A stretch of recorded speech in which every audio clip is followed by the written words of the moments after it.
श्री सुखदेव जी कहते हैं, परीक्षित, भगवान श्री कृष्ण बलराम जी के साथ वृंदावन में रहकर अनेकों प्रकार की लीलाएं कर रहे थे। तो जैसा कि मैंने पिछले सत्र में आप सभी को भगवान की जो लीलाएं हैं उसके पीछे जो भाव है उस भाव के महत्व को समझा है, और आप सभी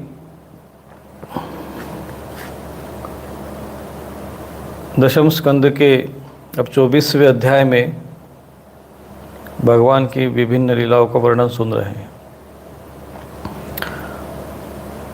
भगवान ने एक दिन देखा कि वहाँ के सब गोप इंद्र यज्ञ की तैयारी कर रहे हैं। भगवान श्री कृष्ण सबके अंतर्यामी और सर्वज्ञ है, उनसे कोई बात छिपी नहीं थी, वो सब जानते थे। फिर भी विनम्र होकर उन्होंने नंद जी आदि वृद्ध गोपों से पूछा कि पिताजी, आप लोगों के सामने ये कौन सा बड़ा भारी काम और उत्सव आ पहुँचा है, इसका फल क्या है, किस उद्देश्य से, कौन लोग किन साधनों के द्वारा ये यज्ञ किया करते हैं। पिताश्री, आप मुझे ये अवश्य बतलाइए, आप मेरे पिता है और मैं आपका पुत्र, ये बातें सुनने के लिए मुझे बड़ी उत्कंठा भी है। पिताजी, जो संत पुरुष सबको अपनी आत्मा मानते हैं, जिनकी दृष्टि में अपने और पराये का भेद नहीं है, जिनका न कोई मित्र है, न शत्रु, न उदासीन, जिनके पास छिपाने की तो कोई बात ही नहीं है, परंतु यदि स्थिति न हो कि रहस्य की बात, शत्रु की बात, उदासीन से वो कभी नहीं कहनी चाहिए। मित्र तो अपने समान ही कहा गया, इसलिए उससे कोई बात छिपाई नहीं जाती। यह संसारी मनुष्य समझे बेसमझे अनेकों प्रकार के कर्म का अनुष्ठान करता है। उनमें से समझ बूझ कर करने वाले पुरुषों के कर्म जैसे सफल होते हैं, वैसे ही अज्ञानी के नहीं। ज्ञात्वा ज्ञात्वा च कर्मणि जनो यम अनुष्ठितिष्ठति विदुष कर्म सिद्धि स्यात् तथा न विदुषो भवेत्। तो उसको जो कर्म को जानकर जो पुरुष अनुष्ठान करते हैं वो सफल होते हैं। जो कर्म के स्वरूप को नहीं जानते हैं, ऐसे व्यक्ति के कर्म सफल नहीं होते, जिसका अर्थ होता है। इन्होंने भी हिंदी अनुवाद करते समय समझ ना समझ, चूँकि आम जन सामान को समझ में आए इसलिए ऐसे प्रश्न शब्दों का उल्लेख किया है। तो अतः इस समय आप लोग जो क्रिया योग करने जा रहे हैं वह सुहृदों के साथ बिना विचारित शास्त्र सम्मत है अथवा लौकिक है, यह सब मैं जानना चाहता हूँ। आप कृपा करके स्पष्ट रूप से बताइए। तो कहते हैं कि जो आप क्रिया करने जा रहे, जो कार्य में अनुष्ठान करने जा रहे, वो लौकिक है या शास्त्र सम्मत है। तत्र तावत क्रिया योगो भवता किम विचारितः। आपने ये शास्त्र सम्मत विचार पूर्वक किया है, यह लौकिक है। तो आज के समय में भी आपने देखा होगा कि दो तरह की पूजा पद्धतियाँ प्रचलित है पूरे देश में। एक जो शास्त्र सम्मत है वो कम रह गए हैं अब लोग, दूसरे होते हैं लौकिक, लोकाचार आदि के माध्यम से पूजा करते हैं। तो भगवान श्री कृष्ण यहाँ पर वही बात पूछ रहे हैं। नंद जी कहते हैं, पुत्र, भगवान इंद्र वर्षा करने वाले मेघों के स्वामी हैं। ये मेघ उन्हीं के अपने रूप है। ये समस्त प्राणियों को तृप्त करने वाला एवं जीवन दान करने वाला जल वर्षाते हैं। मेरे प्रिय पुत्र, हम और तुम लोग भी उन्हीं मेघपति भगवान इंद्र की यज्ञ के द्वारा पूजा किया करते हैं। जिन सामग्रियों से यज्ञ होता है वे भी उनके बरसाए हुए शक्तिशाली जल से उत्पन्न होती है। उनका यज्ञ करने के बाद जो कुछ बच जाता है उसी अन्न से हम सब मनुष्य धर्म अर्थ काम रूप त्रिवर्ग की सिद्धि के लिए जीवन निर्वाह करते हैं। मनुष्य के खेती आदि प्रयत्नों के फल देने वाले इंद्र ही है। यह धर्म हमारे कुल परंपरा से चला आया है। जो मनुष्य काम, लोभ, भय अथवा द्वेषवश ऐसे परंपरागत धर्म को छोड़ देता है उसका कभी मंगल नहीं होता। श्री सुखदेव जी कहते, परीक्षित, ब्रह्मा शंकर आदि के भी शासन करने वाले केशव भगवान ने नंद जी और दूसरे व्रजवासियों की बात सुनकर इंद्र को क्रोध दिलाने के लिए अपने पिता नंद जिसे कहा कि भगवान श्री कृष्ण कहते हैं, पिताजी, प्राणी अपने कर्मों के अनुसार ही उत्पन्न होता है और कर्म से ही मर जाता है। उस कर्म के अनुसार ही उसे सुख दुख भय और मंगल के निमित्तों की प्राप्ति होती है। यदि कर्मों को ही सब कुछ न मानकर उसके भिन्न भावों के जीवों के कर्मों का फल देने वाला ईश्वर माना भी जाए तो भी वह कर्म करने वाले को उसके कर्म के अनुसार ही फल दे सकता है। कि अगर ईश्वर को भी अगर मान लिया जाए तो ईश्वर भी कर्म के अनुसार ही फल देगा। कर्म न करने वालों पर तो उनकी प्रभुता नहीं चल सकती। भगवान भी जो ऐसे लोगों को फल नहीं दे सकते हैं। जब सभी प्राणी अपने अपने कर्मों का ही फल भोग रहे हैं तो हमें इंद्र की क्या आवश्यकता है। पिताश्री जब वे पूर्व संस्कार के अनुसार प्राप्त होने वाले मनुष्य के कर्मफल को बदल ही नहीं सकते तब उससे प्रयोजन क्या है। कहा कि अगर इंद्र की अगर उपासना वो प्रयोजन जो कर्मफल को बदल नहीं सकते हैं, उनका क्या प्रयोजन है। मनुष्य अपने स्वभाव के अधीन है, वो उसी का अनुसरण करता है। ये श्लोक जो हैं लिख कर रख, कभी भी स्मरण करके रखना, कभी भी ये प्रमाण के लिए प्रयोग कर सकते हैं। दशम स्कंद 24वां अध्याय 16वां श्लोक। स्वभाव तंत्रो ही जन स्वभाव अनुवर्तते स्वभावस्थमिदम सर्वम सर्वदेवा सुरमानुषम। कि सभी देव मनुष्य जो हैं वो स्वभाव के अनुसार ही आचरण करते हैं। स्वभाव और मनुष्य जो है स्वभाव के ही अधीन है। स्वभाव अनुवर्तते और स्वभाव में स्थित है। यहाँ तक कि देवता असुर मनुष्य आदि के लिए भी सारा जगत स्वभाव में ही स्थित है। तो ये स्वभाव शब्द जो है ये बहुत महत्वपूर्ण शब्द है। जीव अपने अब ये स्वभाव निर्मित कैसे होता है, स्वभाव का महत्व है, उसका इस पर चर्चा करना बहुत आवश्यक है। ये बड़ा गूढ़ रहस्य है, क्योंकि चारों वर्णों की जो बात आती है तो भगवान भी यहाँ चातुर्वर्ण्य मया श्रेष्ठम गुण कर्म स्वभावजम ये शब्दों का प्रयोग करते हैं। इसीलिए ये 16वां श्लोक जो है महत्वपूर्ण है।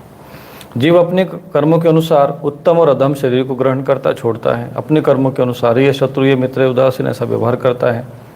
ये यहाँ तक कहो कि कर्म को ही गुरु है, कर्म ही ईश्वर है। इसलिए पिताश्री मनुष्य को चाहिए कि पूर्व संस्कार के अनुसार अपने वर्ण तथा आश्रम के अनुसार धर्मों का पालन करता हुआ कर्म का ही आदर करे। स्वभावस्थ स्वकर्मकृत तस्मात् संपूजेत कर्म स्वभावस्य का स्वकर्मकृत। स्वकर्म में अनुसार ही अपना कर्म करना चाहिए। वर्ण आश्रम का तो उसमें उल्लेख नहीं, स्वकर्म कहा गया। स्वकर्म स्वभाव के अनुसार जो कर्म हम व्यक्ति करते हैं उसी का अनुसरण करना चाहिए। जिसके द्वारा मनुष्य की जीविका सुगमता से चलती है वही उसका इष्टदेव होता है। जैसे अपने विवाहित पति को छोड़कर अन्य पुरुष का सेवन करने वाली व्यभिचारिणी स्त्री कभी शांति लाभ नहीं करती, वैसे ही जो मनुष्य अपनी आजीविका चलाने वाले एक देवता को छोड़कर किसी दूसरे की उपासना करते हैं उससे उन्हें को भी सुख मिलता नहीं। जो वर्तेत ब्रह्मणा विप्रो, जो विप्र महापुरुष जो होते विप्रगण होते हैं वे ब्रह्म का आचरण करते हैं अध्ययन अध्यापन से। राजन्यो रक्षया भुव, क्षत्रिय पृथ्वी पालन से। वैश्यस्तु वार्तावृत्ति व्यापार से। और जीवेत शूद्रस्तु द्विज सेवया, और जो शूद्र हैं वो द्विज की इन तीनों की अर्थात ब्राह्मण क्षत्रिय वैश्य आदि की सेवा से अपनी जीविका का निर्वाहन करे। ये 20वां श्लोक है, उसको भी नोट करके रखना चाहिए। और अब जब आती है वैश्यों की, तो वैश्यों की वार्तावृत्ति क्या है, क्योंकि उन्होंने कहा कि वैश्यस्तु वार्तया, भगवान कहते वार्तया के, तो वार्ता क्या है, तो कहते हैं कि कृषि वाणिज्य गोरक्षा कुसीदम तुर्यमुच्यते वार्ता चतुर्विधा यत्र वयम गो वृत्तयो निशम। कहते हैं कि वैश्यों की 4 प्रकार की वार्तावृत्ति माने के जीवन। एक तो कृषि, वाणिज्य, गोरक्षा और ब्याज लेना। हम लोग उन चारों में से एक केवल गोपालन ही सदा से करते आए हैं। पिताश्री इस संसार की स्थिति, उत्पत्ति और अंत के कारण सत्वगुण, रजोगुण, तमोगुण है। यहाँ पर सत्वम रज तम इति स्थित्य उत्पन्न हेतवः। यहाँ पर भी ध्यान देना है 22वां श्लोक का भी। ये विविध प्रकार का संपूर्ण जगत स्त्री पुरुष के संयोग से रजोगुण के द्वारा उत्पन्न होता है।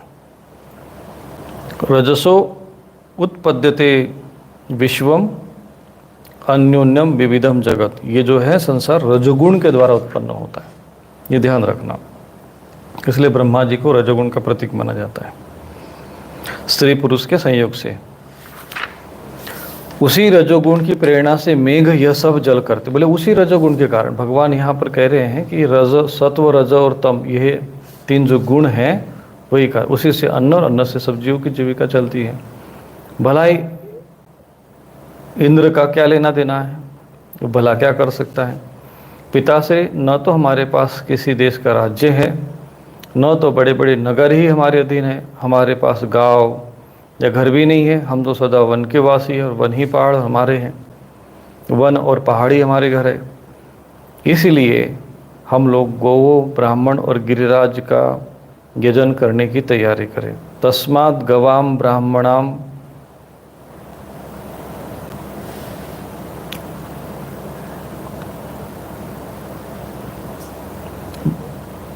इनका जो वर्णन करना, मख इंद्रियाग्य संभवा से साध्य मुख। इसीलिए हम लोग गौ, ब्राह्मणों और गिरिराज का यजन करने की तैयारी करें। इंद्र यज्ञ के लिए जो सामग्री इकट्ठी की गई है उन्हीं से इस यज्ञ का अनुष्ठान होना चाहिए। उन्होंने कहा कि ब्राह्मण, पुरुष, गिरिराज का और गौवों का, गायों का। क्योंकि भगवान यह चाहते थे यहाँ पर कि दो यहाँ कारण है। एक तो भगवान स्वयं साक्षात नारायण स्वरूप में है, अब वो लोग जानते हुए भी भगवान की माया के कारण जान नहीं पाते थे। दूसरा ये है सर्वदेवमयी गाँव, सभी प्रकार के देवता का वास गाय में है। और तीसरा ये है कि ये कर्म के अनुसार वैश्य वृत्ति के थे, तो उनको यज्ञ न करके, यज्ञ आदि का न करके, यज्ञ अनुष्ठान जो भी करना, यज्ञ, इन्होंने कहा कि यज्ञ का अनुष्ठान करिए, उसी सामग्रियों से पूजन भी करिए, लेकिन आपके जो देवता है वो देवता गाय है, ब्राह्मण है, गिरिराज पर्वत है, उनकी तैयारी करें। अनेकों प्रकार के पकवान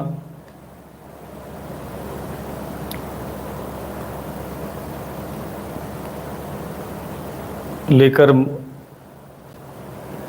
व्रज का सारा दूध एकत्रित कर लिया जाए।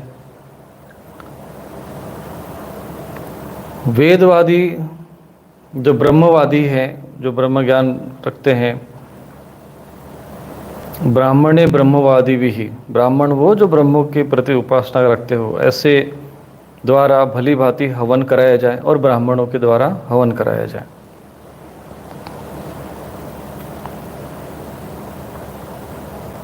हुयंताम अग्नयः सम्यक ब्राह्मणे ब्रह्मवादी भी ही, ब्राह्मण लेकिन जो ब्रह्मवादी हो वही ब्राह्मण। और भी जो चांडाल, पतित और पशु है उनको भी यथा योग्य वस्तु देकर गायों को चारा दिया जाए, फिर गिरिराज पर्वत को भोग लगाया जाए, यानी बलि दी जाए। यवसम च गवाम दत्वा गिरये दियताम बलि, इनको भी जो है दिया जाए। इसके बाद भोजन आदि करके सुंदर वस्त्र पहनकर, चंदन लगाकर, गो विप्र अनल पर्वत प्रदक्षिणम च कुरुत, गो विप्र अनल पर्वतान, गो, ब्राह्मण, अग्नि और गिरिराज पर्वत की प्रदक्षिणा की जाए। यहाँ पर गिरिराज पर्वत तक ही सीमित नहीं है, यहाँ पर 4 जो है विषय दिए हैं।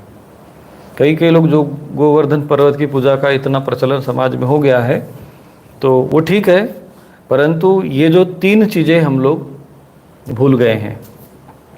एक तो गौ, दूसरा जो विप्रगण जो होते हैं, जो ब्रह्मवादी ब्राह्मण पुरुष, और अग्नि, ये अर्थात यज्ञ, अग्नि होम आदि जो हम लोग करते हैं, इनका भी प्रदक्षिणा की जानी चाहिए। अर्थात इन 4 को भगवान महत्व देने के लिए कह रहे हैं, केवल गिरिराज तक सीमित नहीं, गिरिराज पर्वत तक ही सीमित नहीं है। ये नोट करना है। प्रदक्षिणम चक्रुत गो विप्र अनल पर्वतान। यहाँ ब्राह्मण का अर्थ यह होता है ब्राह्मणे ब्रह्मवादी ही, यहाँ पर किसी जाति विशेष वाली बात नहीं है। और जब भी हम ब्राह्मण शब्द का यहाँ उल्लेख होता है तो जाति विशेष को नहीं बल्कि अपितु जो ब्रह्म कर्म में स्थित हैं, जो ब्रह्मवादी हैं, जो ब्रह्म में जीवन जीते हैं, ऐसे व्यक्ति को ही ब्राह्मण माना गया है। और उनको अग्नि को और गौ माता को इनकी प्रदक्षिणा किया जाए। दुर्भाग्य से गिरिराज पर्वत की तो लोग प्रदक्षिणा करते हैं लेकिन गौ माता की अवहेलना करते हैं।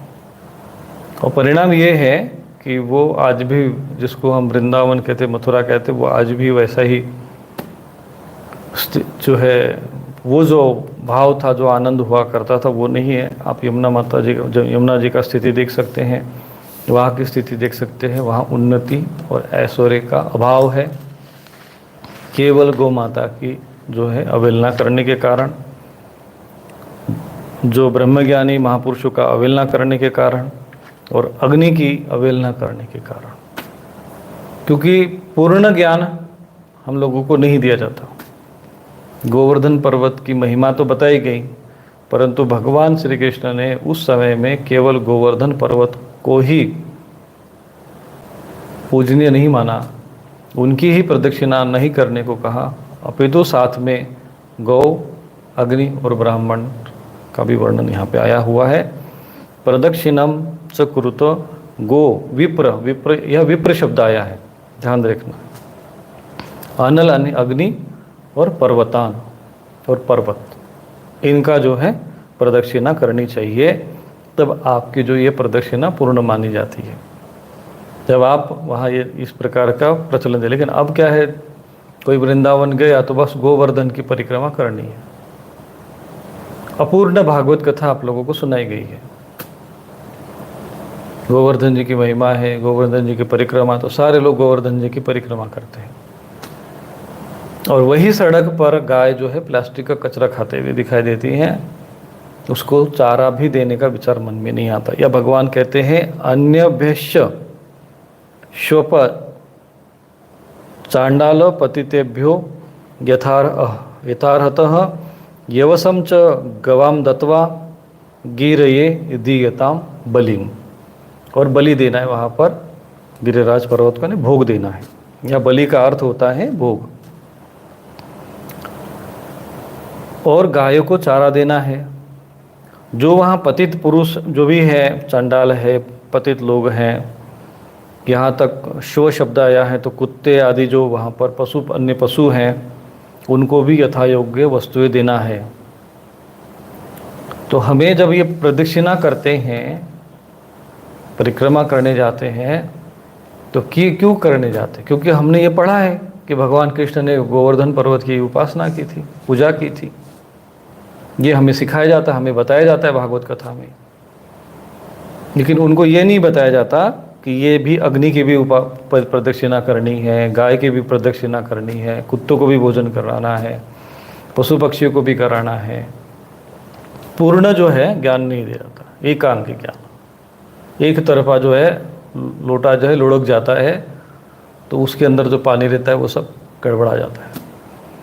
ऐसे ही जो आज जो भक्ति हो रही है वो अज्ञान पूर्वक होती है। ज्ञान का जो शास्त्र का अपूर्ण ज्ञान दिया जाता है, पूर्ण ज्ञान नहीं। जैसे अहिंसा परमो धर्म तो समझा दिया, धर्म हिंसा तथा वो तो बताया ही नहीं। धर्म क्या है वो तो बताया है, धर्मो रक्षति रक्षितः धर्म एव हतो हन्ति, ये तो बताया ही नहीं कि धर्म को मारोगे तो धर्म तुमको मार भी सकता। धर्मो रक्षति रक्षितः तो समझाया, लेकिन धर्म एव हतो हन्ति, अगर तुम धर्म को हानि पहुंचाओगे तो धर्म तुम्हें मारेगा, ये चीज़ बुलाई गई। तो इसी सिद्ध होता है कि जो हमें समाज को, सनातन धर्म वर्ग के जो अनुयायियों को, इसीलिए मैं ये जो भागवत महापुराण एक एक लाइन पढ़कर आपको सुना रहा हूँ। जहाँ ऐसा लगता है कि यहाँ पर श्लोकों का कुछ हिंदी अनुवाद करते समय इन्होंने कुछ गड़बड़ी कर दी है, तो मैंने आपको मूल श्लोक में ले जा रहा हूँ। इससे ये भागवत महापुराण के वास्तविक स्वरूप को समझने में आपको सहायता मिलेगी। और पूर्ण पूजा तब मानेगी। केवल गोवर्धन की परिक्रमा करोगे तो आपकी वह परिक्रमा व्यर्थ है, अपूर्ण है, वो कोई फल नहीं है उसका। जैसे भोजन बनाते हैं तो भोजन पूर्ण तभी माना जाता है जब उसमें तेल मिर्च वही नमक भी डाल दिया जाएगा, सब्जी भी होगी, बस सब्जी डाल देने से सब्जी नहीं बन जाएगी, उसमें नमक भी चाहिए, हल्दी भी चाहिए, जीरा भी चाहिए, मिर्च भी चाहिए, धनिया भी चाहिए, क्योंकि उसका विधान है वो। ऐसे ही यहाँ पर 4 बातें, प्रदक्षिणम च कुरुत गो विप्र अनल पर्वतान, ये नोट करके रखिए, 30वां श्लोक, 10वें स्कंद 30वां श्लोक और 24वां अध्याय, ये नोट करके रखिए, ताकि इन जो मूर्खों ने समाज को अपूर्ण ज्ञान दिया है उनको अपूर्ण ज्ञान समझाना बहुत आवश्यक है। भागवत कथा सुनाई तो जाती है, खूब महोत्सव मने तो खूब नाचते कूदते हैं, लेकिन भागवत का जो मूल भाव है, जो भागवत का मूल ज्ञान है, जो भागवत का मूल उद्देश्य है, जो भागवत का मुख्य लक्ष्य है, उससे समाज को विमुख कर दिया जाता है। इसीलिए ऐसी भागवत सुनने का जो फल होना चाहिए वो फल मिलता नहीं है। पितृगण अभी भी उल्टे प्रेत योनि में लटक रहे हैं और सुनने वाले में कोई परिवर्तन नहीं आता। कहाँ से आएगा? क्योंकि आपको पूर्ण ज्ञान नहीं दिया गया। आपको बीच में ही जैसे कोई कई मार्ग में भेजना हो तो बस आधा रास्ता बता दो, आधे में उसको पहुंचा दो, बीच में लटका दो वहीं पर, आगे तू जान तेरा कर्म जाने। तो ऐसे लोग क्या करते हैं, फिर भटकते हैं। ऐसे ही समस्त सनातन धर्म के अनुयायियों के साथ यही हो रहा है। उनको भागवत कथा करने को कहा जाता है कि चलो भाई भागवत कथा करोगे, तुम्हारे पितरों के जो शांति होगी, भागवत कथा करो, बोले यहाँ पर फिर इतना आयोजन करो, फिर ये मंच पे ले आओ, फिर ये डीजे लेकर आओ, ये नाच गाजा बाजा लेकर आओ, ये टेंट माइक साउंड सिस्टम, बोले 10 20 50 लाख रुपए खर्च करो। पर जब सुनाते समय जब बात आती, सुनाने की बात आती है, तो हारमोनियम लेके बैठ के 10 भजन इधर सुना दिए, 2 4 इधर सुना दी, हो गया भागवत पूरी। हाँ, भागवत बहुत सुंदर थी, बड़ा मजा आया। तो भागवत जो है ना, ये मजा लेने के लिए और मुंडी हिलाने के लिए नहीं है। भागवत है ज्ञान भक्ति और वैराग्य की प्राप्ति हो, ज्ञान वैराग्य जागृत हो, भक्ति पुष्ट हो और मोक्ष प्राप्त हो। तो जो आपके पितरों के निमित्त जो भागवत कथा की जाती है कि उनकी सदगति मिले, तो पूरी भागवत सुनाएंगे तब तो ये सारे विषय जो है आते हैं। इसीलिए मैं आज ये पूरी भागवत आपको विस्तार के साथ और ठीक से समझा रहा हूँ, और इन्हीं पूजा यही भागवत का ही उदाहरण दे रहा हूँ मैं, और कोई ज़्यादा दूर जाने की आवश्यकता नहीं है मुझे। ये भगवद गीता और भागवत महापुराण, ये 2 ही ग्रंथ पर्याप्त है। महाभारत और ये भागवत महापुराण ही पर्याप्त हैं जो सनातन धर्म के वास्तविक स्वरूप को समझा सके।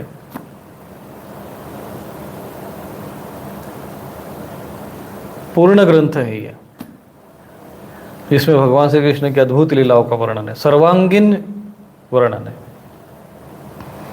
इसीलिए लोग, मैंने देखा है कि जाते लोग गिरिराज पर्वत की परिक्रमा करते हैं, मुझे यही समझ में नहीं आता है कि परिक्रमा करने के पीछे जो भाव और उद्देश्य क्या है। तो कहते हैं कि भागवत में भगवान कृष्ण ने इंद्र की पूजा छोड़कर, कई लोगों से पूरे पर्वत की, गिरिराज पर्वत की पूजा की, गिरिराज पर्वत को उन्होंने उंगली पे उठाया था, स्पर्श किया, तो ठीक है। लेकिन भगवान कृष्ण ने केवल गिरिराज पर्वत की उपासना करने को नहीं कहा गया है। ये प्रदक्षिणम चक्रुत गो विप्र अनलम पर्वतान, तुम अनल भूल गए, अग्नि भूल गए। कहाँ अग्नि? तुम्हारे घरों में रह गई है। कहाँ तुम देव यज्ञ करते हो, कहाँ पितृ यज्ञ करते हो, कहाँ तुम गायों का सम्मान करते हो। घूम रहे पर्वतों का चक्कर मार रहे बस। और जो तुम्हारे साथ सर्वदेवमयी गावों कहा जाता है, जो सारे देवता का वास है, वही गौ माता तुम्हारे सड़कों पे घूम रही है। तो अब क्या कहे ऐसा? इसलिए अब कहते हैं साधु संतों की भावनाएं तो आहत हो चुकी है, भगवान की भी सारे देवी देवता सब आहत है, सारे साधु संत महापुरुष आहत है, सारे ऋषि मुनि आहत है गौ माता का अनादर करने के कारण। सब वहाँ से देवता तुम लोगों को धिक्कार रहे हैं कि धिक्कार है ऐसे शासन प्रशासन पर, धिक्कार है ऐसे समाज पर, धिक्कार है ऐसे धनाढ़ लोगों के धन पर, उनकी संपदा पर, जो सर्वदेवों में सबसे श्रेष्ठ और पवित्र अपनी गौ माता का रक्षा नहीं कर सकते, ऐसा समाज, ऐसा संपत्ति, ऐसी सत्ता, सब धिक्कार है, व्यर्थ है ये सब।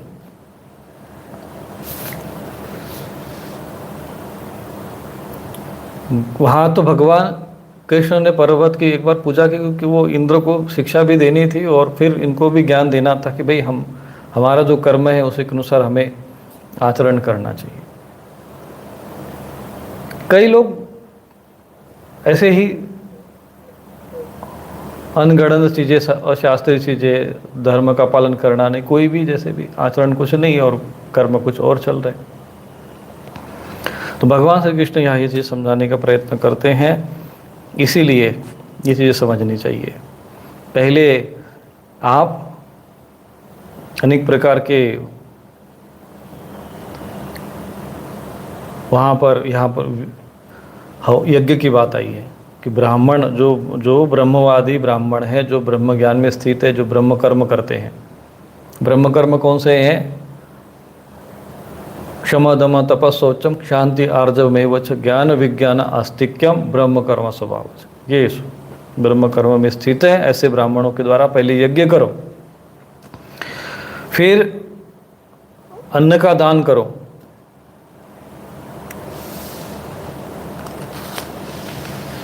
और जो पतित हो, जो गरीब हो, इनको उनकी यथेच्छ वस्तुएं दो, गायों को चारा दो, और फिर बाद में गिरिराज जी के भोग लगाओ, फिर सुंदर वस्त्र पहने और फिर परिक्रमा करो। ये परिक्रमा करने का विधान है। गिरिराज पर्वत की परिक्रमा करने का विधान ये है, ये भागवत महापुराण में, लेकिन सुनाया ही नहीं किसी ने। मैंने देखा कई लोगों की भागवत कथा हमने भी सुनी है, सुनाते ही नहीं, समझाते ही नहीं है। बस लोग बस पागलों की तरह, एक जैसे तुम लोगों को रिमोट कंट्रोल दबा, जैसे बटन दबा दो, यंत्र की तरह रोबोट घूमता है, ऐसे घूम रहे। क्यों घूम रहे? बोले बस वो सामने वाला घूम रहा है तो हम भी घूम रहे। शास्त्र पढ़कर शास्त्र सम्मत विधान के साथ पूजन न करने के कारण जीवन ठूठ हो गया है। जैसे ठूठ होता है ना एक लकड़ी, अध्यात्म शून्य हो गए लोग, अंदर से, भीतर से खोखले हो गए। बाहर से दिखता है कि बड़ी हाथ में माला लेकर घूम रहे, बस परिक्रमा कर रहे, परंतु शास्त्र सम्मत जो विधान है, यज्ञ करना है, पहले दान पुण्य करना है, जो गरीबों को दान करना है, पशु पक्षियों को दान करना है, अर्थात पंच महायज्ञ को पूर्ण करो पहले। देव यज्ञ, पितृयज्ञ, अतिथि यज्ञ, जो साधु संत अन्य जो भी गरीब है, भिक्षुक हैं, पतित हैं, कोढ़ी है, इनको पहले अन्न दो। भगवान ने इनकी उपासना की बात की, लेकिन नहीं, हम लोग वही से गुजरते हैं, परिक्रमा करते गिरिराज पर्वत को प्रणाम करते हैं, लेकिन वही बस गाय जो हैं प्लास्टिक का कचरा खा रही होती, लेकिन हमारे मन में कभी भाव नहीं आता है कि नहीं इस गाय के लिए कुछ किया जाए। तो ये ऐसी जो आस्था है, इस पर धिक्कार है। देवता श्राप देते रहते हैं वहाँ पर, सब उस गाय का अपमान करने के कारण। इस भारत भूमि में ठीक है, ऐसे मैंने यही कहा था ना, ऐसी सत्ता, ऐसा समाज, ऐसे धन, ऐसी संपत्ति, सब व्यर्थ हैं जो अपने देश में अपनी गाय की रक्षा नहीं कर सकते। आज यदि चाहे ना भारत भूमि में बस केवल एक संकल्प यदि भाव बन जाए, ये बताने वाले लोग अगर भारत भूमि के जो आचार्य हैं, इतनी बड़ी बड़ी दक्षिणा लेकर लोगों की कथा सुनाते हैं, यदि वो वास्तविक कथा सुनाना शुरू कर रहे तो जन कल्याण वास्तविक होगा। लेकिन वो कथा सुनाते नहीं ना, उनको तो कथा से मतलब नहीं, उनको तो बस ये होता है कि सामने बैठे लोगों को बस मनोरंजन लगे, ज्ञान सुनाएंगे तो उनको नींद आएगी। लेकिन सुनाओ, क्योंकि वो बीमार है, रोगी है, रोगी की इच्छा से भोजन नहीं दिया जाता है। रोगी को वो भोजन देना चाहिए जिसमें रोगी का हित होता है। रोगी तो कहेगा, बीमार आदमी, बुखार होता है तो आदमी को वही कचौड़ी पकौड़ी खाने का मन करता है। नहीं, ऐसा नहीं, डॉक्टर को कहते हैं नहीं आप ये नहीं खाओगे। ऐसे ही आचार्य होने चाहिए, ऐसे ही पुराणाचार्य होने चाहिए। और जब ऐसे पुराणाचार्य की आप कथा सुनोगे तब आपको भागवत कथा सुनने का फल मिलेगा। नहीं तो बस आपने ये डुगडुगी बजा देने से भागवत कथा का फल नहीं मिलने वाला है और नहीं आपके पितरों की सदगति होने वाली है। इसीलिए मैंने श्रद्धालुओं के से यही कहा कि आप भागवत कथा स्वयं पढ़ो, और उसका फल उनके जीवन में दिखाई दे रहा है। हजारों की संख्या में भागवत महापुराण भारतवर्ष में होती रहती है। सब लोग पुराण आचार्य कई प्रतिदिन, वो पता नहीं आचार्य होते कि नहीं होते हैं, क्या भगवान जाने। उन्होंने भागवत स्वतः पूर्ण पढ़ी, अध्ययन किया कि नहीं वो भी ज्ञात नहीं है। ऐसे लोगों से भागवत कथा होती, कहाँ से फल मिलेगा। इसीलिए सब लोगों के पितर जो है, इतने बड़ी दिव्य भागवत कथा होने के उपरांत भी ये भागवत महापुराण का वो फल नहीं दिख रहा है। मैंने अपने जीवन में प्रत्यक्ष प्रभाव श्रीमद् भागवत महापुराण का देखा, तो तभी मैं भागवत महापुराण आज आप लोगों को बता रहा हूँ। एक महात्मा जी हमारे तो बड़े तपस्वी फलाहारी बाबा जी एक संत थे, केवल फल ही खाते थे बस, अन्न, और उन्होंने, मैं उनको वो कोई वो पाखंड नहीं करते थे, वो फल खाते थे तो फल ही खाकर पूरा जीवन बिताते। ये नहीं कि कुट्टू के आटे की रोटी बनाओ और सामा के चावल की खीर पकाओ, वो सिस्टम उनके पास नहीं था। तपस्वी थे।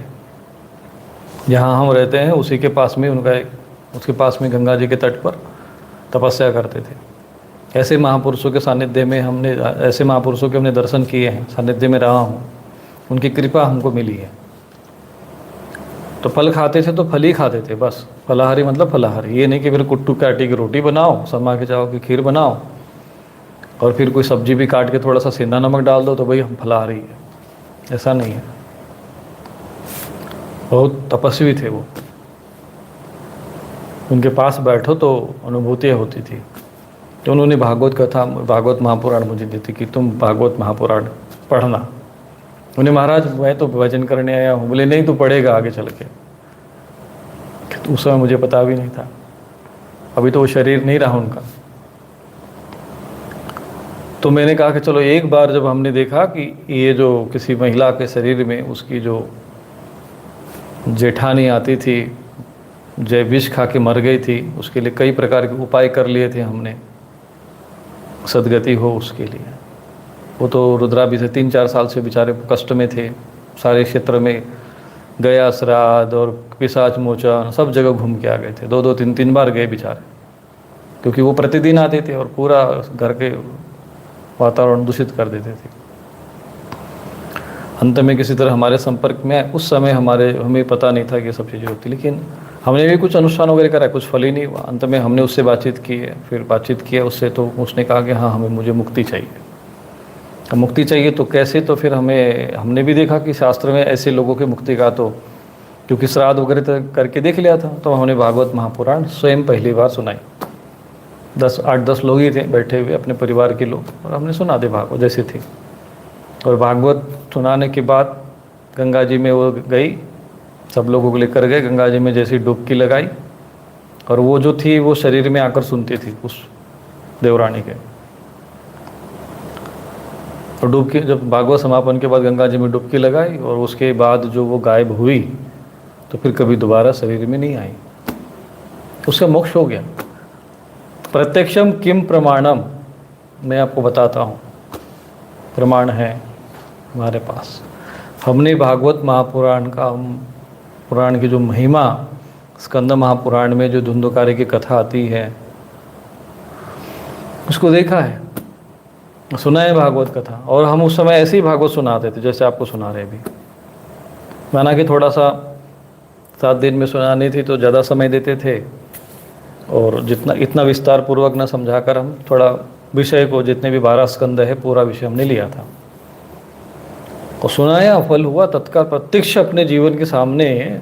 जो घटना हमने स्कंद पुराण में, क्योंकि गोकर्ण ने कथा सुनाई और धुंधुकारी की मुक्ति भी, ये जो स्कंद पुराण में जो घटना है वो घटना हमारे जीवन में स्वयं घटी है। हम स्वयं प्रमाण है। गोकर्ण जैसे गोकर्ण जी के पास प्रमाण को का आख्यान आता है, ऐसे हमारे जीवन का प्रमाण, प्रत्यक्ष प्रमाण है हमारे पास। और ऐसे 2-3 प्रयोग फिर पुनः भी किए। इसलिए आज मैंने आप लोगों को, जब पितरों के दुर्गति की बात आई, तो मैंने आप लोगों को श्रीमद् भागवत महापुराण पढ़ने को कहा, क्योंकि मुझे पता है कि श्रीमद् भागवत महापुराण की ये महिमा है, शास्त्र कहता है, शास्त्र प्रमाण है। हमें भी समझ में आया कि मेरा भी अपना प्रमाण है, मेरे पास अनुभव है, जैसे बजरंग बाण के विषय में मैंने आपको बताया, कई मेरे भी अपने अनुभव है, औरों के भी अनुभव आ रहे हैं।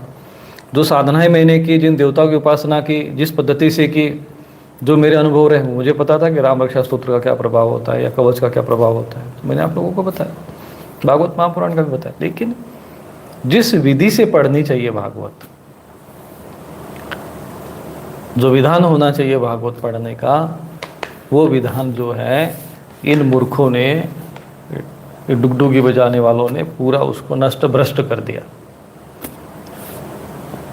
सुनाते ही नहीं भागवत, जो विषय ही नहीं होता है।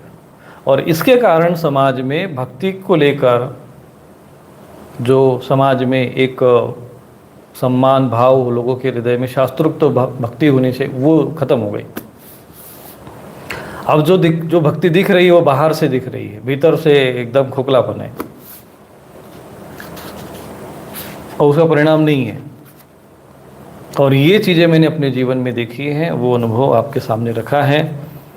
तो यदि आप इस पद्धति के अनुसार भागवत महापुराण को करते हैं और या गोवर्धन परिक्रमा करने जाते हैं, तो इस पद्धति से करिए जिस पद्धति से भगवान श्री कृष्ण ने बताया है कि पहले यज्ञ करिए, फिर वहाँ भोग लगाइए, वहाँ गरीबों को दान करिए, भिक्षुकों को दान करिए, पशु पक्षियों को दान करिए, गाय को चारा दीजिए, तब आपको फल तब आपको जो है, और गो ब्राह्मण और अग्नि की परिक्रमा की जाए।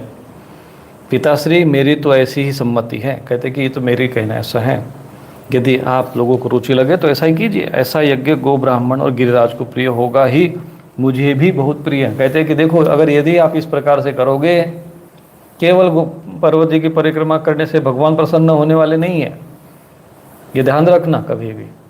अग्नि का अनादर करोगे, ब्रह्मज्ञानी महापुरुष का अनादर होगा, ब्राह्मणों का, विप्रों का अनादर होगा, गौ का अनादर होगा, तो वो न तो मुझे प्रिय होगा और न फिर किसी देवी देवता को प्रिय होगा।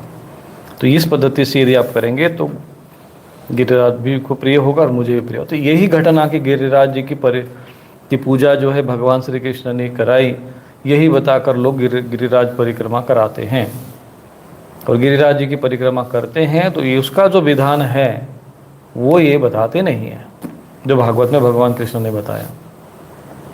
तो जिनको गिरिराज परिक्रमा का यदि फल प्राप्त करना है, शास्त्रोक्त फल प्राप्त करना है, तो जो भगवान कृष्ण ने विधान बताया है उसी विधान के अनुसार आप परिक्रमा करो।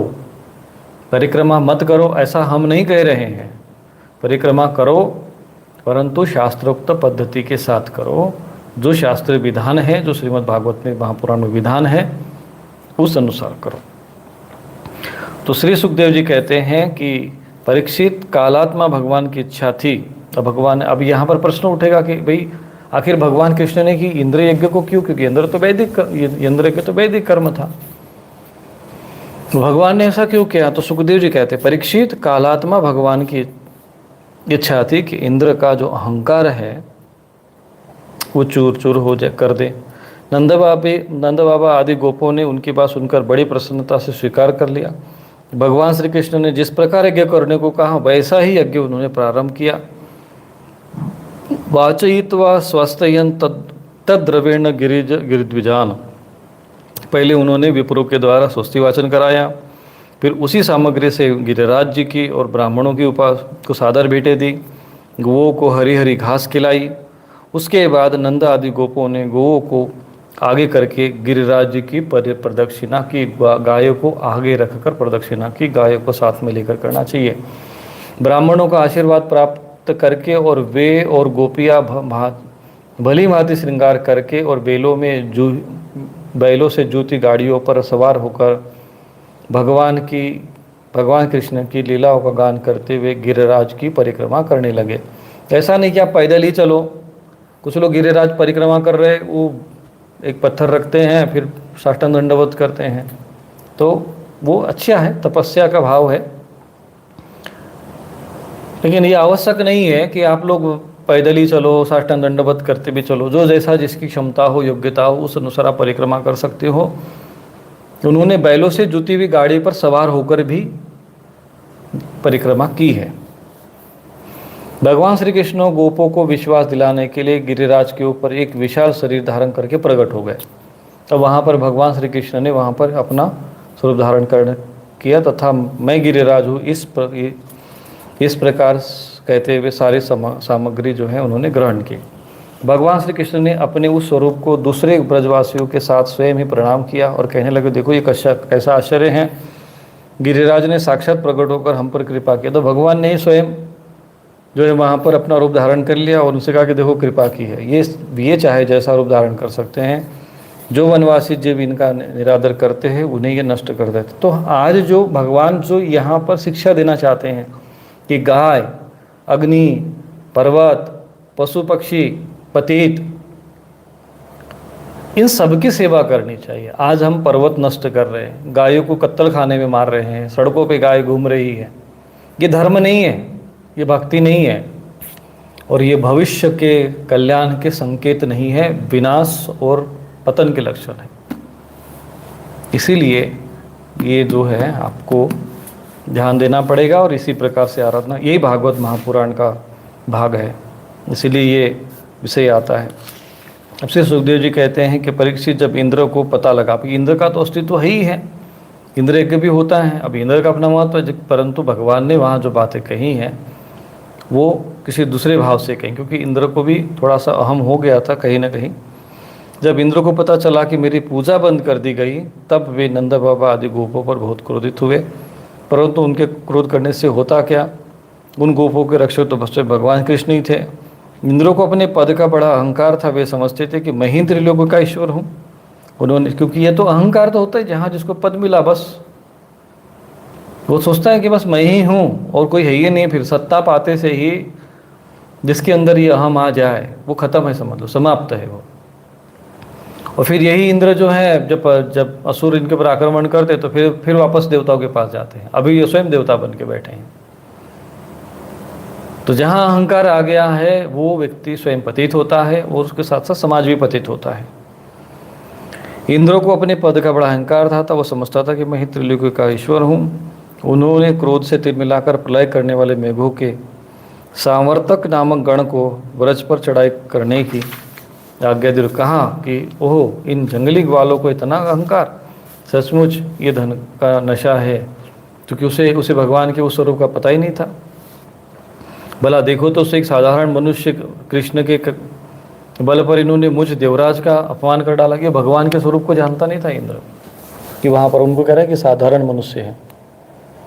कृष्णम मर्त्य उपाश्रित्य ये चक्रुदेव हेलनम, जैसे पृथ्वी पर बहुत से मंदबुद्धि पुरुष भवसागर से पार जाने के सच्चे साधन ब्रह्म विद्या को छोड़ देते हैं और नाम मात्र की टूटी फूटी नाव से कर्म में यज्ञ से गो संसार को पार करना चाहते हैं।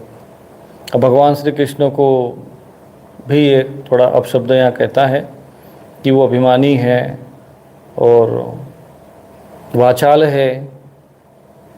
तो इस तरह से भगवान कृष्ण को कहते हैं और एक साधारण मनुष्य की बात समझकर जो है कहता है कि स्वयं मृत्यु का ग्रास बनने वाला है।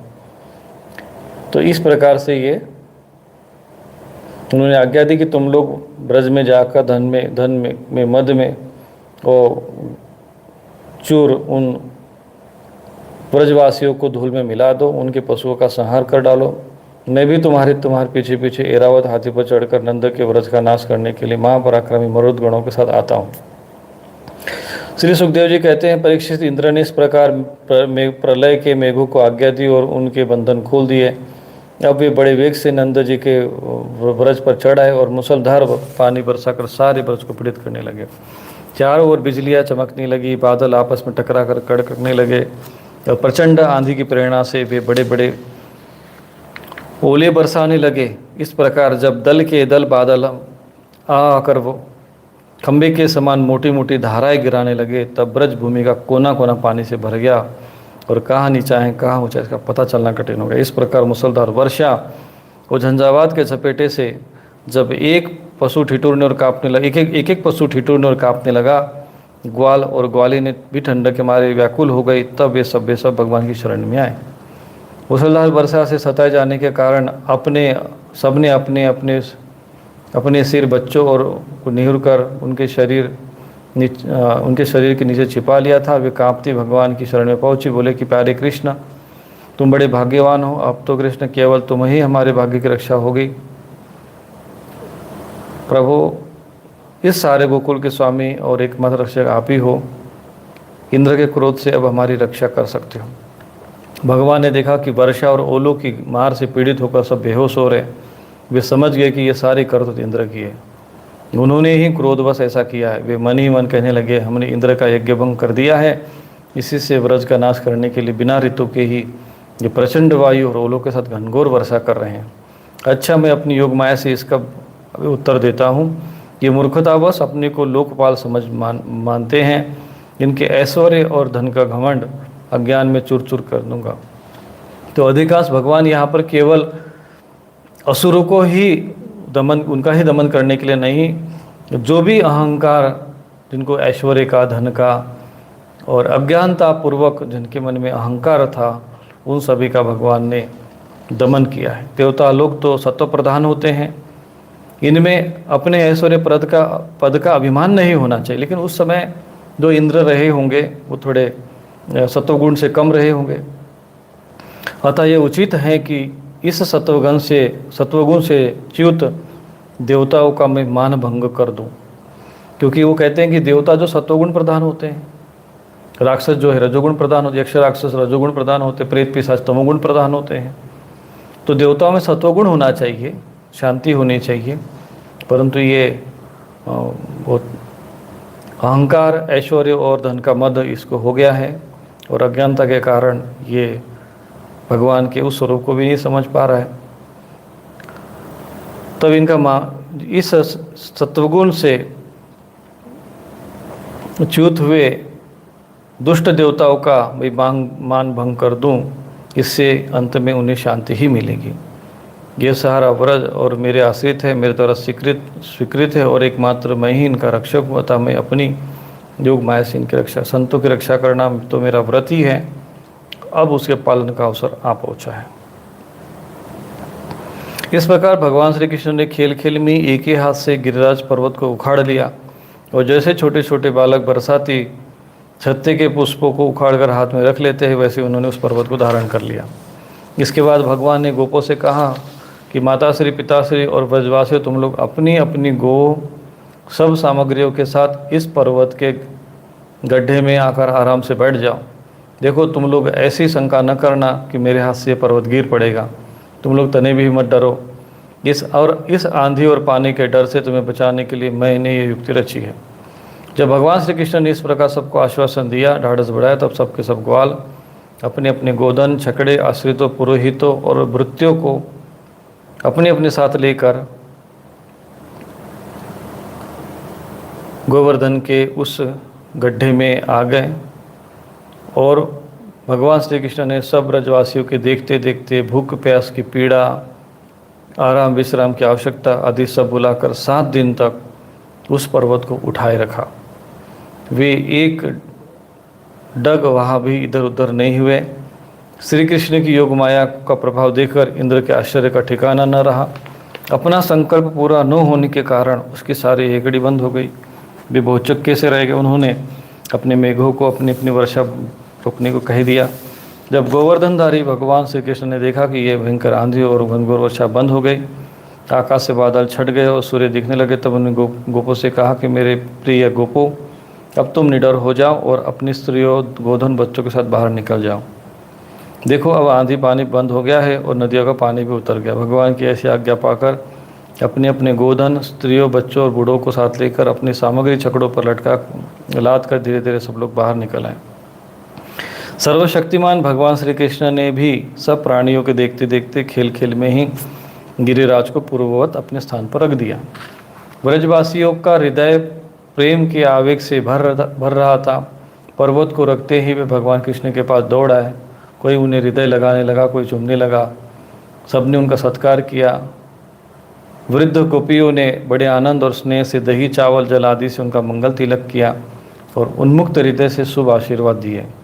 यशोदा जी, रोहिणी जी, नंद जी और बलवानों में श्रेष्ठ बलराम जी ने स्नेहातुर होकर श्री कृष्ण को हृदय से लगा लिया और आशीर्वाद दिया। परीक्षित, उस समय आकाश में स्थित देवता, साध्य, सिद्ध, गंधर्व और चारण आदि प्रसन्न होकर भगवान की स्तुति करते हुए उन पर फूलों की वर्षा करने लगे। राजन, स्वर्ग में देवता लोग शंख और नौबत बजाने लगे। तुम्बुर आदि गंधर्वराज भगवान की मधुर लीला का गान करने लगे। इसके बाद भगवान श्री कृष्ण ने व्रज की यात्रा की और उनके साथ में बलराम जी चल रहे थे। उनके प्रेमी ग्वाल बाल उनकी सेवा कर रहे थे। उनके साथ ही प्रेमी गोपियाँ भी अपने हृदय को आकर्षित करने वाले, उसमें प्रेम जगाने वाले भगवान की गोवर्धन धारण आदि लीलाओं का गान करते बड़े आनंद से व्रज में लौट आए।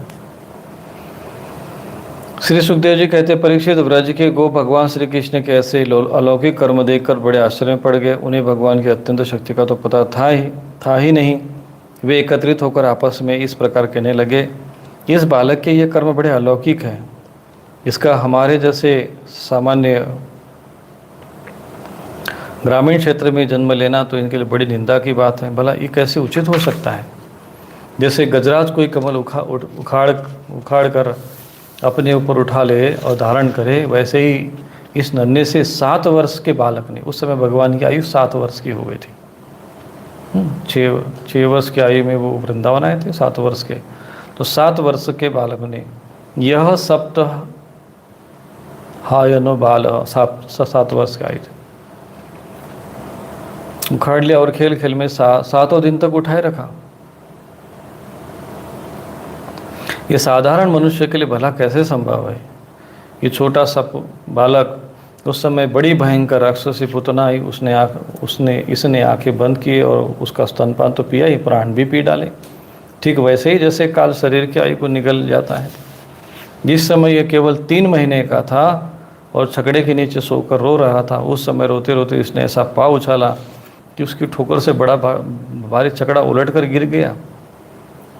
उस समय तो यह 1 ही वर्ष का था जब दैत्य बावंडर के रूप में बैठे बैठे आकाश में उड़ा ले गया था। तुम सब जानते हो कि इसने उस तृणावर दैत्य को गला घोट के मार डाला। उस दिन की बात तो सभी जानते हैं कि माखन चोरी करने पर यशोदा जी ने इन्हें उखल से बांध दिया था। ये घुटनों के बल चलते हुए खींचते खींचते उन दोनों विशाल वृक्षों के बीच में से निकल गया और उन्हें उखाड़ ही डाला। यह जब ग्वाल बाल और बलराम जी के साथ बछड़ों को चराने के लिए वन में गया हुआ था, उस समय इसको मार डालने के लिए एक दैत्य बगुले के रूप में आया और इसने दोनों हाथों से उसकी दोनों ठोर पकड़कर उसे तिनके की तरह चीर डाला। जिस समय इसको मार डालने की इच्छा से एक दैत्य बछड़े के रूप में बछड़ों के झुंड में घुस गया था, उस समय इसने उस दैत्य को खेली में मार डाला और उसे कैथ के पेड़ों पर पटक कर उन पेड़ों को भी गिरा दिया। इसने बलराम जी के साथ मिलकर गधे के रूप में रहने वाले धनकासुर और उसके बंधु भाइयों को मार डाला और पके हुए फलों से पूर्ण तालवन को सबके लिए उपयोगी और मंगलमय बना दिया। इसी ने बलशाली बलराम जी के साथ क्रूर प्रलंब असुर को मरवा डाला और दावानल से गौ और ग्वाल बालों को मार डाला। यमुना जल में रहने वाला कालियानाग कितना विषैला था, परंतु इसने उसका भी मान मर्दन कर उसे बलपूर्वक दह से निकाल दिया और यमुना जी का जल सदा के लिए विष रहित बना दिया। नंद जी, हम ये भी देखते हैं कि तुम्हारे इस सुंदर बालक पर हम सभी ब्रजवासियों का अत्यंत प्रेम है और इसका भी हम पर स्वाभाविक स्नेह है। क्या आप बता सकते हैं इसका क्या कारण है? भला कहाँ तो ये 7 वर्ष का छोटा सा बालक और कहाँ इतने बड़े गिरिराज को 7 दिन तक उठाए रखना। ब्रजराज, इसी से तुम्हारे पुत्र के संबंध में हमें बड़ी शंका होती है, आश्चर्य होता है। नंद जी ने कहा कि गोपो, तुम लोग सावधान होकर मेरी बात सुनो, मेरे बालक के विषय में तुम्हारी शंका दूर हो जाए, क्योंकि महर्षि गर्ग ने इस बालक को देखकर इस विषय में ऐसा कहा था। गर्गाचार्य जी ने क्या कहा कि तुम्हारा यह बालक प्रत्येक युग में शरीर धारण करता है। विभिन्न युगों में इसके श्वेत, रक्त और पीत ये भिन्न भिन्न रंग स्वीकार किए थे। इस बार ये कृष्ण वर्ण हुआ है। नंद जी, ये तुम्हारा पुत्र पहले कहीं वासुदेव के घर में भी उत्पन्न हुआ था, इसलिए इस रहस्य को जानने वाले इसका नाम वासुदेव ऐसा कहते हैं। तुम्हारे पुत्र के गुण और कर्मों के अनुसार और भी बहुत से नाम है, बहुत से रूप है। मैं तो उन नामों को जानता हूँ, परंतु संसार के साधारण लोग नहीं जानते। यह तुम लोगों का परम कल्याण करेगा। समस्त गोप और गोवों का ये बहुत आनंदित करेगा। इसकी सहायता से तुम बड़ी बड़ी विपत्तियों को बड़ी सुगमता से पार कर लोगे। ब्रजराज, पूर्व काल में एक बार पृथ्वी में कोई राजा नहीं रह गया था, डाकुओं ने चारों ओर लूट खसोट मचा रखी थी, तब तुम्हारे इसी पुत्र ने सज्जन पुरुषों की रक्षा की और इससे बल पाकर उन लोगों ने लुटेरों पर विजय प्राप्त की थी। पृथु के बारे में यहाँ पर वर्णन बता रहे। नंद जी, जो तुम्हारे इस श्याम वर्णीय शिशु से प्रेम करते हैं वे बड़े भाग्यवान हैं। जैसे भगवान विष्णु के कर कमलों की छत्र छाया में रहने वाले देवताओं को असुर नहीं जीत सकते, वैसे ही इससे प्रेम करने वालों को बाहरी या भीतरी किसी भी प्रकार के शत्रु का भय नहीं हो सकता। वे किसी भी प्रकार के शत्रु को जीत सकते हैं। नंद जी, चाहे जिस दृष्टि से देखो, गुण से, ऐश्वर्य से और सौंदर्य से, कीर्ति और प्रभाव से तुम्हारा बालक स्वयं भगवान नारायण के समान है। अतः इस बालक के अलौकिक कार्य को देखकर आश्चर्य न करना चाहिए। गोपो, मुझे स्वयं महर्षि गर्गाचार्य जी यह आदेश देकर अपने घर से चले गए थे। तब से मैं अलौकिक और परम सुखद कर्म करने वाले इस बालक को भगवान नारायण का ही अंश मानता हूँ। जब ब्रजवासियों ने नंद बाबा के मुख से गर्गाचार्य जी की बात सुनी, तब उनका विस्मय, जो आश्चर्य था, जो शंकाएं हो रही थी उनकी भगवान की लीलाओं को देखकर, वो सब नष्ट हो गया, क्योंकि वे स्वयं अमित तेजस्वी श्री कृष्ण के प्रभाव से पूर्ण रूप से और उन्होंने देख ही लिया था, सुन भी चुके थे। आनंद में भरकर उन्होंने नंद जी और श्री कृष्ण की बुरी बुरी प्रशंसा की।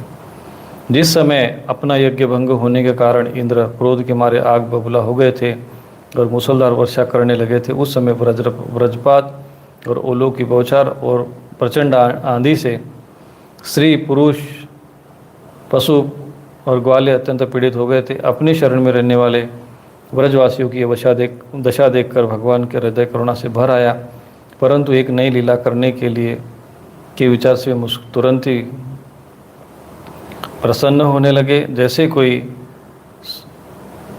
छोटा बालक खेल खेल में बरसाती छत्ते का पुष्प उखाड़ ले, वैसे ही उन्होंने एक हाथ में गिरिराज पर्वत को, गोवर्धन को उखाड़ कर धारण कर लिया और सारे व्रज की रक्षा की। इंद्र का मदचूर करने वाले वे ही गोविंद हम पर प्रसन्न हो। श्री सुखदेव जी कहते हैं, परीक्षित, जब भगवान श्री कृष्ण ने गिरिराज गोवर्धन को धारण करके मुसलधार वर्षा से व्रज को बचा लिया, तब उनके पास गोलोक से कामधेनु और स्वर्ग से देवराज इंद्र आए। भगवान का तिरस्कार करने के कारण इंद्र बहुत ही लज्जित थे, इसलिए उन्होंने एकांत स्थान में भगवान के पास जाकर अपने सूर्य के समान तेजस्वी मुकुट से उनके चरणों का स्पर्श किया। परम तेजस्वी भगवान श्री कृष्ण का प्रभाव देखकर सुनकर इंद्र का अहंकार जाता रहा कि मैं 3 लोगों का स्वामी हूँ। अब वो हाथ जोड़कर भगवान की स्तुति कर रहे हैं। इंद्र जो है भगवान की स्तुति करते हैं। परीक्षित, जब देवराज इंद्र ने भगवान श्री कृष्ण की इस प्रकार स्तुति की, तब उन्होंने हंसते हुए मेघ के समान गंभीर वाणी से इंद्र को संबोधित करके कहा,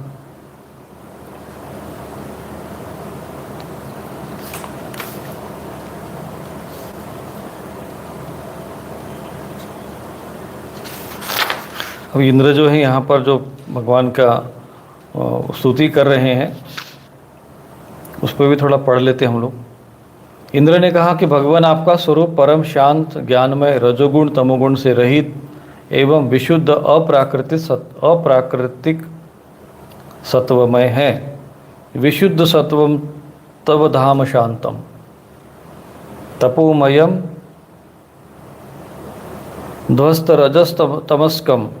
यहाँ पर उनका कहा कि विशुद्ध सत्वम तव धाम शांतम। विशुद्ध सत्व, सत्व में भी जो विशुद्ध सत्व हो, कहता है कि आपका जो परम धाम है वो शांत है, रजो तमो से रहित, विशुद्ध सत्व में। यह गुणों के प्रवाह रूप से प्रतीत होने वाले प्रपंच केवल मायामय है, क्योंकि आपका स्वरूप न जानने के कारण ही आप में इसको प्रतीति होती। जब आपका संबंध अज्ञान और इसके कारण प्रतीत होने वाले देहादि के में नहीं है, फिर भी उन देह आदि की प्राप्ति के कारण उससे होने वाले काम क्रोध आदि को आप में कैसे हो सकते हैं।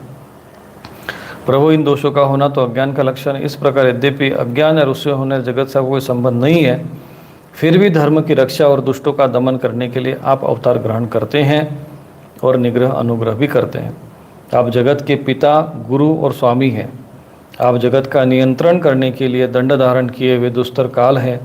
आप अपने भक्तों की लालसा पूर्ण करने के लिए स्वच्छंदता से लीला शरीर प्रकट करते हैं, और जो लोग हमारी तरह अपने को ईश्वर मान बैठे उनका मान मर्दन करते हुए अनेक प्रकार की लीलाएं करते हैं। प्रभु, जो मेरे जैसे अज्ञानी और अपने को जगत का ईश्वर मानने वाले हैं, वे जब देखते हैं कि बड़े बड़े भय के अवसरों पर भी आप निर्भय रहते हैं, तब वे अपना घमंड छोड़ देते हैं और गर्व रहित होकर संत पुरुषों के द्वारा सेवित भक्ति मार्ग का आश्रय लेकर आपका भजन करते हैं।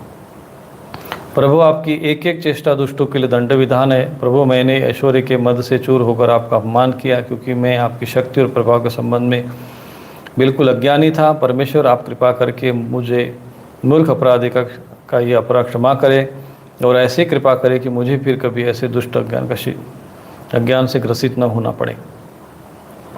स्वयं प्रकाश इंद्रियातीत परमात्मन, आपका ये अवतार इसलिए हुआ है कि जो असुर सेनापति केवल अपना पेट पालने में ही लग रहे हैं और पृथ्वी के लिए बड़ा भारी भार के कारण बन रहे हैं, उनका वध करके उन्हें मोक्ष दिया जाए, और जो आपके चरणों के सेवक है, आज्ञाकारी भक्तजन है, उनका अभ्युदय हो, उनकी रक्षा हो।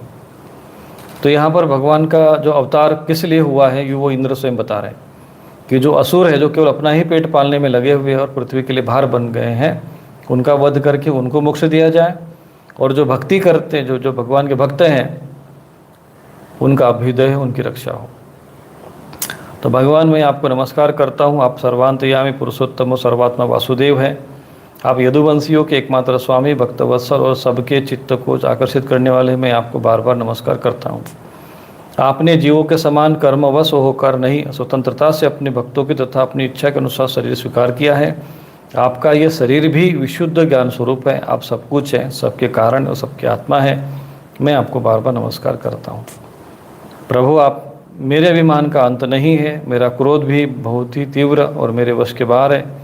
जब मैंने देखा कि मेरा यज्ञ नष्ट हो गया, तब मैंने मूसलाधार वर्षा और आंधी के द्वारा समस्त ब्रज मंडल को नष्ट कर देना चाहा, परंतु प्रभु, आपने मुझ पर बहुत अनुग्रह किया। मेरी चेष्टा व्यर्थ होने से मेरे अहंकार को जड़ से उखड़ गई है। आप मेरे स्वामी हैं, गुरु है, मेरे आत्मा है, मैं आपके शरण में हूँ। श्री सुखदेव जी कहते हैं, परीक्षित, जब देवराज इंद्र ने भगवान श्री कृष्ण की इस प्रकार स्तुति की, तब उन्होंने हंसते हुए मेघ के समान गंभीर वाणी से इंद्र को संबोधित करके कहा। श्री भगवान कहते हैं कि इंद्र, तुम ऐश्वर्य और धन संपत्ति के मद से अत्यंत मत वाले हो रहे थे, इसलिए तुम पर अनुग्रह करके मैंने तुम्हारा यज्ञ भंग किया। अब बता रहे भगवान की यज्ञ भंग करने का कारण ये नहीं कि आप इंद्र का यज्ञ मत करो, परंपरा, लेकिन वो कारण उस समय की जो परिस्थितियाँ थी और वो भगवान की लीला थी उस समय। इसलिए बहुत से लोग कह सकते हैं, अरे भगवान ने इंद्र यज्ञ मना कर दिया तो यज्ञ नहीं करना चाहिए, देव यज्ञ नहीं करना चाहिए। ऐसा मूर्खतापूर्ण अर्थ जो है यहाँ नहीं लगाना है। उस समय की परिस्थितियाँ थी कि इंद्र को अहंकार हो गया था, और उन अहंकार का मर्दन करने के लिए भगवान स्वयं शरीर धारण कर लिए थे। इसलिए उन्होंने इस प्रकार का वर्णन वहाँ पर ये आदेश उनको दिया कि आप इंद्र यज्ञ न करें। यह इसलिए कि अब तुम मुझे नित्य निरंतर स्मरण रख सको, क्योंकि इंद्र का अहंकारी होना पूरे त्रिलोकी के लिए विनाशकारी सिद्ध हो सकता था, क्योंकि वो राजा है। राजा जब अपने पद से भ्रष्ट हो जाता है, राजा की बुद्धि यदि भ्रष्ट हो जाए, राजा यदि गलत निर्णय लेने लग जाए, तो समस्त प्रजा की हानि हो सकती है। इसीलिए भगवान ने समस्त प्राणी मात्र की रक्षा के लिए, तीनों लोगों का कल्याण करने के लिए, और इसीलिए इंद्र का अहंकार तोड़ना यह बहुत आवश्यक था। उसका अहंकार को भंग करना आवश्यक था। इसलिए इंद्र यज्ञ का उन्होंने यहाँ पर तिरस्कार किया और इंद्र यज्ञ नहीं कराया। जो ऐश्वर्य और धन संपत्ति के मद में अंधे हो जाते हो, वह यह नहीं देखता कि मैं कालदर स्वरूप परमेश्वर हाथ में दंड लेकर उसके सिर पर सवार हूँ। और बहुत से ऐसे अहंकारी होते हैं जो कभी कभी ऐश्वर्य, धन, संपत्ति के अहंकार में इतने अंधे हो जाते हैं, वे ये भूल जाते हैं। भगवान कहते हैं कि माम ऐश्वर्य श्री मदान अंधो दंड पानिम न पश्यति। ये 16वां श्लोक कभी भी नोट करके रखना जीवन में। तम भ्रंशयामि संपदभ्यो तस्य चेष्टाम्य अनुग्रहम। मामेश्वर्य श्रीमदान, बोले मेरा ही तो ऐश्वर्य होता है, परंतु भगवान का देव ऐश्वर्य को अपना मान लेते हैं और श्रीमद में अंधे हो जाते हैं। श्री मतलब संपत्ति के मद में अंधे हो जाते हैं। वे मुझ दंडपाणी को नहीं देख पाते कि मैं उनके काल रूप परमेश्वर हाथ में दंड लेकर, जो दंडपाणी जो भैरवम है ना, जो काल भैरव है वो काल ही तो है भगवान यहाँ पर। दंडपाणिम न पश्यति, यानी ये 16वां श्लोक नोट करके रखे। दशम स्कंद 27वां अध्याय और 16वां श्लोक। कैसे लोग देखते नहीं है, तो ये कभी भी समझना, मैं जिस पर अनुग्रह करना चाहता हूँ उसे ऐश्वर्य भ्रष्ट कर देता हूँ। भगवान कहते हैं कि जिस पर मैं अनुग्रह करता हूँ सबसे पहले उसका ऐश्वर्य ही नष्ट करता हूँ, क्योंकि उससे अहंकार नष्ट होगा, और जब उसका अहंकार नष्ट होगा तभी वो शरणागत होगा। इंद्र तुम्हारा मंगल हो, अब तुम अपनी राजधानी अमरावती में जाओ और मेरी आज्ञा का पालन करो। अब कभी अहंकार न करना, नित्य निरंतर मेरी सन्निधि का, मेरे संयोग का अनुभव करते रहना और अपने अधिकार के अनुसार उचित रीति से मर्यादा का पालन करना। परीक्षित भगवान इस प्रकार आज्ञा दे ही रहे थे कि मनस्विनी कामधेनु ने अपने संतानों के साथ गोपवेशधारी परमेश्वर श्री कृष्ण की वंदना की और उनको संबोधित करते हुए कहा, कामधेनु ने कहा कि सच्चिदानंद स्वरूप श्री कृष्ण आप महायोगी योगेश्वर हैं, आप स्वयं विश्व है, विश्व के परम कारण हैं, अच्युत है, संपूर्ण विश्व के स्वामी, आपको अपने रक्षक के रूप में प्राप्त कर हम सनाथ हो गए। आप जगत के स्वामी हैं, परंतु हमारे तो परम पूजनीय आराध्य देव ही है।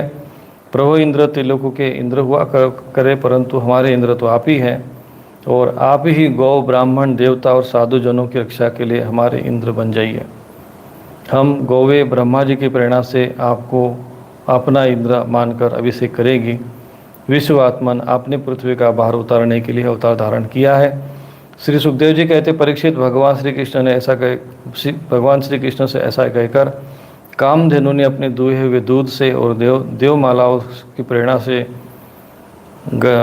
देवराज इंद्र ने ऐरावत की सुंड के द्वारा लाए हुए आकाश गंगा के जल से देवर्षियों के नाथ यदुनाथ श्री कृष्ण का अभिषेक किया और उन्हें गोविंद नाम से संबोधित किया। इनको गोविंद नाम जो है भगवान ने कहा यहाँ पर सभी। उस समय वहाँ नारद, तुम्बरु आदि गंधर्व, वहाँ उस समय नारद जी, तुम्बरु आदि गंधर्व, विद्याधर, सिद्धचारण पहले से आ गए थे। वे समस्त पाप, संसार के पाप ताप को मिटा देने वाले भगवान के लोकमलाप यश का गान करने लगे और अप्सराएं आनंद से भरकर नृत्य करने लगे। मुख्य देवता भगवान की स्तुति करके उन पर नंदन वन के दिव्य पुरुषों की वर्षा करने लगे। तीनों लोकों में परमानंद की बाढ़ आ गई और गोवों के स्तनों से आप इतना दूध गिरा कि पृथ्वी गीली हो गई। नदियों में विविध रसों की बाढ़ आ गई, वृक्षों से मधुधारा बहने लगी। बिना जोते बोए पृथ्वी में अनेक प्रकार की औषधियाँ अन्न पैदा उत्पन्न हुई और पर्वतों में छिपे हुए मणिमाणक के स्वयं ही बाहर निकल आया।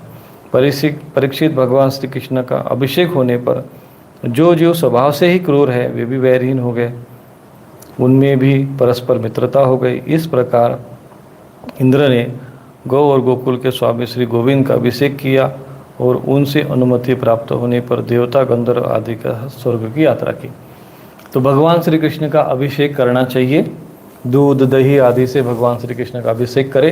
हाँ, भगवान कृष्ण के नाम पर ये राक्षस पिशाचों को न पूजा करे। जो वास्तविक भगवान के स्वरूप है, भगवान श्री कृष्ण का जो है एक मूर्ति हो, जो बांसुरी लेते हुए भगवान की एक सुंदर सी एक मूर्ति रखे और उस पर दूध दही से अभिषेक करे, तो घर में ऐश्वर्य और समृद्धि की प्राप्ति हो सकती है। वह इस विषय से समझ में आता है, भगवान का अभिषेक करना चाहिए। श्री सुखदेव जी कहते, परीक्षित, नंद बाबा ने कार्तिक शुक्ल एकादशी का उपवास किया और भगवान की पूजा की। उसी रात्रि में द्वादशी लगने पर स्नान करने के लिए यमुना जल में प्रवेश किया। नंद जी को ये मालूम नहीं था कि असुरों की वेला है, इसलिए वे रात के समय में यमुना जल में प्रवेश करके, रात्रि में है ना, नदियों में स्नान नहीं करना चाहिए क्योंकि वो असुर वेला होती है। उस समय वरुण के सेवक एक दूसरे असुर ने उन्हें पकड़ लिया और वह अपने स्वामी के पास ले गए। नंद जी के खो जाने से ब्रज के सारे लोगों, श्री कृष्ण अब तुम्हें अपने पिता को ला सकते हो, बलराम अब तुम्हारा ही विश्वास है। इस प्रकार कहते हुए रोने पिटने लगे। भगवान श्री कृष्ण सर्वशक्तिमान है, सदा से ही अपने भक्तों का भय भगाने आए हैं। जब उन्होंने ब्रजवासियों का इस प्रकार से रोना सुना और ये जाना कि पिताजी को वरुण का कोई सेवक लग गया है, तब वरुण जी के पास गए। जब लोकपाल वरुण ने देखा कि समस्त जगत के अतीन्द्रिय और बाहर इंद्रिय के प्रवर्तक भगवान श्री कृष्ण स्वयं उनके यहाँ पधारे, तब उन्होंने उनकी बड़ी पूजा की। भगवान के दर्शन से उनका रोम रोम खिल उठा और उन्होंने उनके भगवान से निवेदन किया। श्री सुखदेव जी कहते हैं कि भगवान श्री कृष्ण ब्रह्मा आदि ईश्वर के ईश्वर है। लोकपाल वरुण ने इस प्रकार स्तुति करके उन्हें प्रसन्न किया। इसके बाद भगवान अपने पिता नंद जी को लेकर ब्रज में चले आए और ब्रजवासी भाई बंदियों को आनंदित किया। नंद जी ने वरुण लोक में लोकपाल के इंद्रिय ऐश्वर्य और सुख संपत्ति को देखा और ये भी देखा कि वहाँ के निवासी उनके पुत्र श्री कृष्ण के चरणों में झुक झुक कर प्रणाम कर रहे हैं।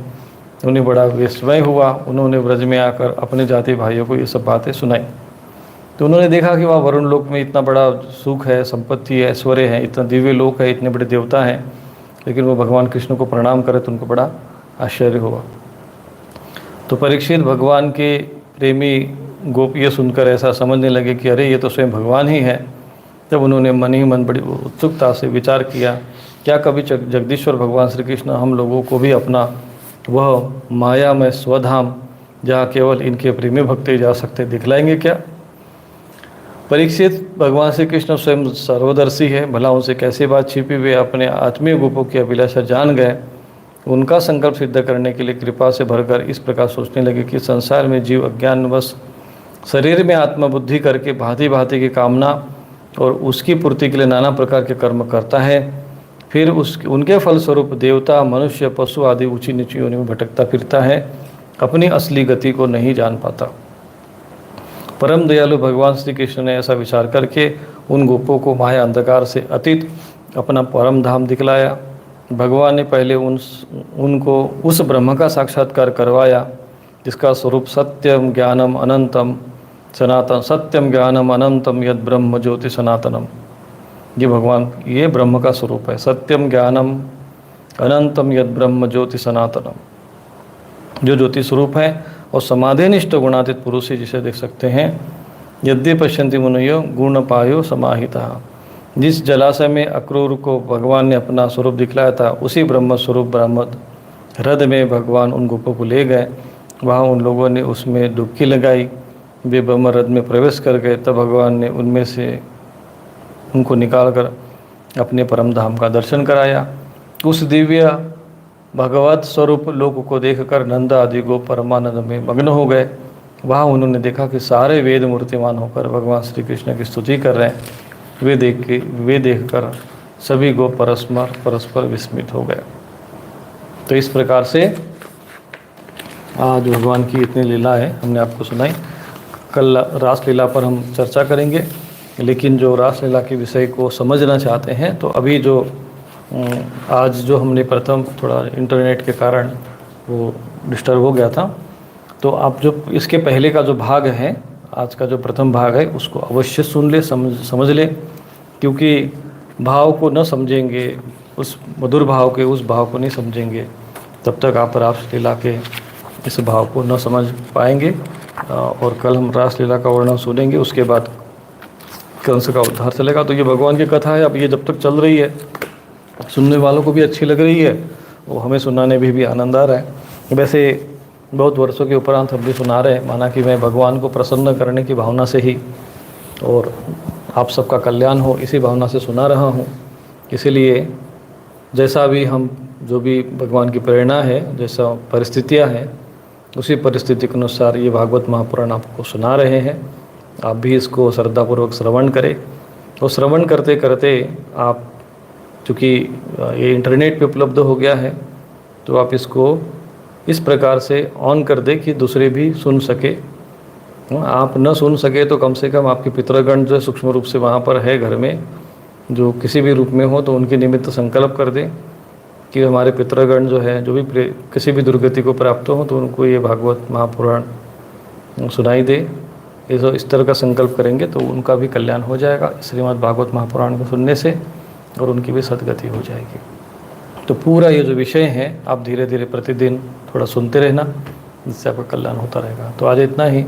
नारायण नारायण नारायण।